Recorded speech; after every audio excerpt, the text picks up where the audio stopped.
I mean, let's just do our thing, right? So, Donnie T's in town. Yesterday, with Japan. South Korean president giving Donnie T The crown. a golden That's crown right. and like the highest like civilian medal award. Snow Kings, baby. So here's what kind of gets me on that though too. Everybody, when President Moon or Lee, sorry, Moon, but long time ago, President Lee first took office, everybody was like, he's very pro China and he's anti U.S. Which The four obviously knows. not. I think he's more accepting to both, and I think Japan is the same way. That's why if you saw recently, Japan said they're going to sign a treaty with Russia because apparently post World War II they never did because there was dispute over some land or some islands. I want Right. to say like very north of them. So I So think somebody having island disputes, but it's Japan. That's yeah, crazy. Korea, Russia, everybody around here. Um, but they're more counter PRC. But I think both new leaders of both countries are not as against the United States as people try to make them out to be, and less against foreigners, not immigration, but foreigners. So you saw in Japan, going back to it, if we're going to do his thing, he was in Malaysia, then Japan. Right. A lot of people were like, no foreigners, but that's not true. It's more like immigrants coming in and messing stuff up. Like Japan was getting really pissed. Like Indians and Africans and Middle Easterns coming in and being homeless or doing some stuff. And I know there's been a lot of Japanese social media influencers that try to play up the hate or xenophobia on foreigners just for clout. But then they've also tried to transition that into like running for office.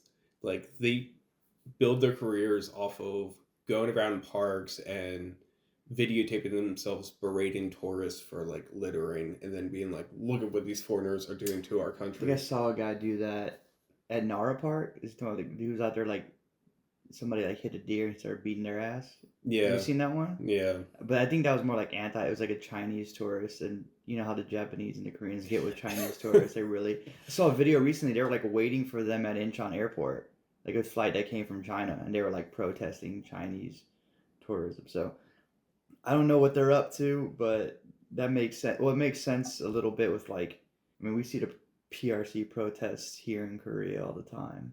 Like, they're kind of pissed. But it goes back to like the President Lee thing. Like, I mean, Xi Jinping, President Trump, and I mean they're all here right now. I'm pretty sure to include like the Japanese. Everybody's here right now for the APEC stuff. Right. So they already met, I think yesterday, and then today he's headed to Busan, is what it said. So we'll find out more. I saw that it was Xi Jinping's first time in South Korea in like 11 years. And it's mostly just to talk to Trump, which is wild to me. Like, South Korea could be a major trading partner to China, but they don't necessarily prioritize them that much. So what would they trade? I mean, they have the rare earth thing, but you see what they're trying to pass? Like some sort of like policy that says like China has can basically dictate any products that are made with their rare earth materials. See that one? Yeah, they're putting the export controls on rare earth products because basically China's the only country that like every country has rare earth metals. I don't know why it's called rare earth. Like everybody has all these massive stockpiles and reserves, but China's the only country that has like the manufacturing to like refine it into what needs to be provided to make That microchips. makes sense. So it's their way of like trying to clamp down on the semiconductor supply chain because for example like we have rare earth metals in America, we export them to China, they refine it, then they send it to Taiwan to turn it into actual chips, semiconductors, and Mm-hmm. then Taiwan either exports it back to the US or back to China to turn into final products. So it's their way of like they own that piece of the supply chain and they're like clamping down control however they can. I mean, just going back to Korea working with China on some trade. I mean, that would. I mean, there's a bunch of semiconductor facilities here that are probably highly underutilized. So, I mean, maybe it would be beneficial to them. Or why someone needs to open up more refinement plants then. People are opening up the semiconductor plants, but not the refinement. Or is it more of like a pollution thing? Does China just not have? So it is a pollution thing because refining rare earth metals to do it cheaply and cost effectively, you're gonna do a ton of Yeah, pollution. it can't be healthy, And dude. it's one of those like not in my backyard kind of Mm. things. Like we know how to build the manufacturing in the US, but like yeah, our EPA is super weak right now, but like nobody wants that because you're gonna pollute your water supply and your water Yeah, table. So yeah, that makes sense. And all the places where nobody lives are like protected forested areas. They're like really pretty. You don't want to see that like in the nice beautiful lands of Montana, right? The beautiful lands they just throw in a big ass or chip refinement plant or rare earth metal refinement plant. That'd be crazy. you, Um, you so you brought up the chip making here.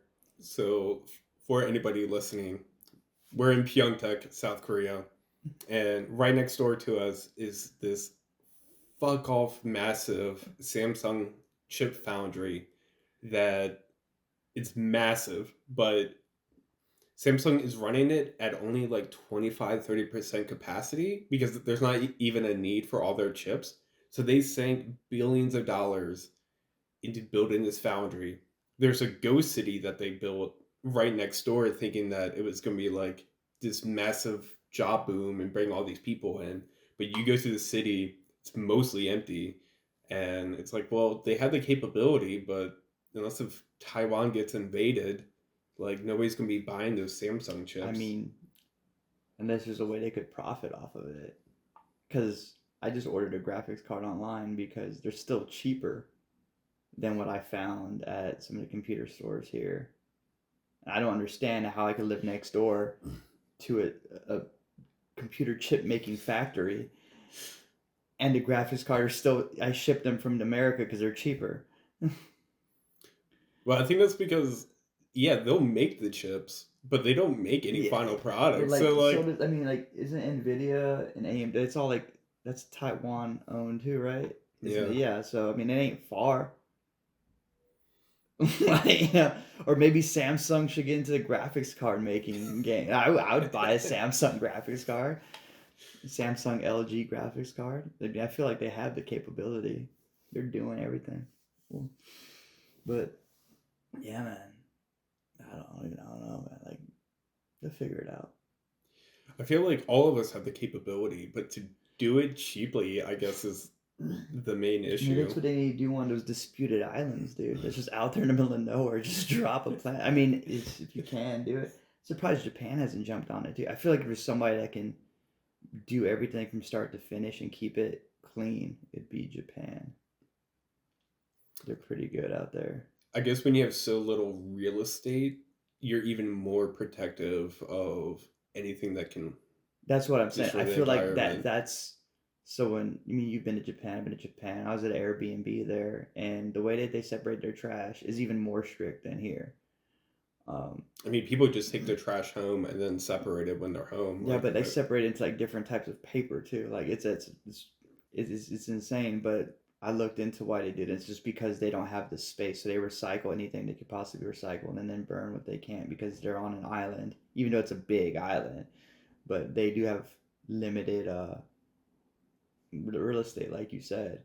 But I think those constraints is what kind of breeds the innovation that allows you to be like, we're gonna find a way to do this effectively.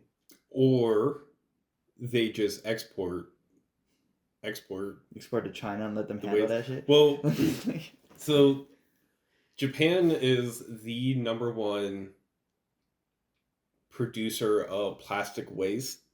Like they consume more single-use plastic than the U.S. not per capita or like per person, but in total. Mm-hmm. We are 3 times their population, but they produce more single waste plastic. They don't recycle that shit. They send it to Indonesia. Like, in It's a country of convenience, you know. And so here's the thing. Again, it goes back to like they're not dealing with that stuff there, right? So I guess you're right. No, not in my backyard. Right? So maybe we're talking about countries that need a little bit of assistance and need to up their economy. Maybe Indonesia's the place. Maybe well, possibly. I just say that because you're like, well, that will force Japan to innovate. But instead of innovating, they're just like, we'll just It dump it can, into another because, person's country, but Malaysia, I think what I'm trying Indonesia. to get at is let's not keep it to one country. I think the reason that China's able to create these regulations on their rare earth metal like products is because they kind of have monopoly on refining these things. We need to just open the doors up or opportunities up to other countries who have that potential. You know, Korea has this manufacturing plant here, but that's post refinement. Right? We need to kind of go back to developing these raw materials, which is a great way industrial wise to help more developing countries kind of get a foot up versus letting China have their cake and eat it too. They're one of the largest economies in the world and still are doing the industrial aspect of this. I think that is the biggest geopolitical disappointment I have with the Biden admin because he pushed for that semiconductor supply chain resilience. Like the Chip 4 Act was supposed to bring South Korea, the US, Japan, and Taiwan into this like we're going to mutually support each other through each step of the supply chain Mm-hmm. so that if whatever reason one country kind of falls out of that loop, it doesn't break down and we have a little bit more independence from China. But then, while there was some good that came out of the Chips 4 Act, like bringing Samsung chip manufacturing to Texas, Yeah. it it mostly just stayed at the policy level because, issues with that admin. Like, it was this great idea, every country signed onto it, and then we just never really, like, brought it into action. Going back to promising Korea stuff. Apparently, Trump just gave approval to South Korea to build nuclear powered submarines. Did you see that one? Yeah, the ones being built in In Phil. Philly, but it's owned. Those Philadelphia shipyards are owned by Hanwha, Hmm. so it's kind of giving you permission to do stuff at your own place, but it's in our country. And it gives them approval to secure fuel for it too. Apparently, there's something that they're gonna pay a bunch of money so that they can get fuel from the U.S. I don't think it's for like nuclear powered stuff because that's kind of the point of nuclear power is that it's forever, right? Like what I Right. mean, like that's this whole thing. But apparently they have diesel stuff now, and it says shipbuilding in our country will soon be making a big comeback. Trump said on his social media account. It's regulated under a nuclear energy pact in Washington, and Seoul can enrich uranium below 20% with U.S. consent. They need a nod from the U.S. to secure enriched uranium suitable for powering a submarine, which is kind of ridiculous. But it goes back to like I thought the president here was supposed to be anti-U.S., but it seems like we're still cool. I think a lot of countries in the Indo-Pacific have learned strategic ambiguity is one of the most beneficial programs you can have. I think it's not so much picking a side between the US and China, but if you can kind of stay in the middle while making both sides happy, you kind of do get the best of both worlds. Like, you don't have to be okay with making deals with China to be anti US to benefit your country. Yeah, here it is. Here's what I was thinking about it too. Apparently, South Korea, and this is from Trump. It says that he has announced that South Korea has agreed to pay 350 billion in return for tariff reduction and to buy U.S. oil and gas in vast quantities, saying investments from South Korean companies will exceed 600 billion. So they're buying. It's like buying reduced interest like rates, almost like a house. Right. Um, and then he's going to be meeting with Xi Jinping today. I think to discuss similar stuff, all the tariffs and everything. Um, I just find it very interesting that everybody had this expectation about like what was going to go on, how this was going to go down between Japan, Korea, and China, and they all had their perceptions on what these new leaders stood for. Because like the trilateral, partnership is like the biggest thing, Right. and they're like, well, the new Japanese PM is very Japan first. The new Korean president's going to be very like Korea first, but like pro China too. And this just seems like now that we're here, everything, nothing, not much has changed. In fact, it's almost more pro U.S. than before, especially with the new Japanese PM being apparently what's what I'm looking for, mentee from Shinzo Abe. Is it a prodigy? I forget what the term they use, right? Prodigy. He's a prodigy of Shinzo Abe, right? So Protege. Protege of Shinzo Yeah, Abe. she wasn't the mentor. That'd be like his teacher. Just a mentee. Mentee was not, the protege of Shinzo Abe. And I saw an interview. I think it was on Air Force One with Donald Trump, and it was like he likes her. She was under Shinzo Abe. He loves Shinzo Abe. So I think when you listen to the media and think tanks, like everything is always viewed that, oh, this is gonna be a massive change. This is gonna be a massive change. It's gonna be so polarizing. But I think the degree that the ship turns, it is a lot slower. Yeah. So we'll find out President Trump says with Xi Jinping in Busan probably tomorrow morning, maybe tonight. And then I think it was today, Sec War is here. He's coming to town. He's gonna be he's gonna meet with the troops. So I'm curious what that means as well, especially if our leaders are talking about nuclear powered submarines and everything else. I'm curious if Hegseth is going to say anything to talk about the U.S. and Korean alliance as well, or if he's just going to be focused blue side things. I would assume He's got to say something. Yeah, agreeing to help produce nuclear powered submarines is very alliance, not just, oh, this is mutual cooperation. I mean, I know why he's doing it here in Pyeongtaek, because I mean that's where the people are at. But I think it would be beneficial to maybe go down to Busan too, of all places. Right, that's where like the Navy's at, right? Like,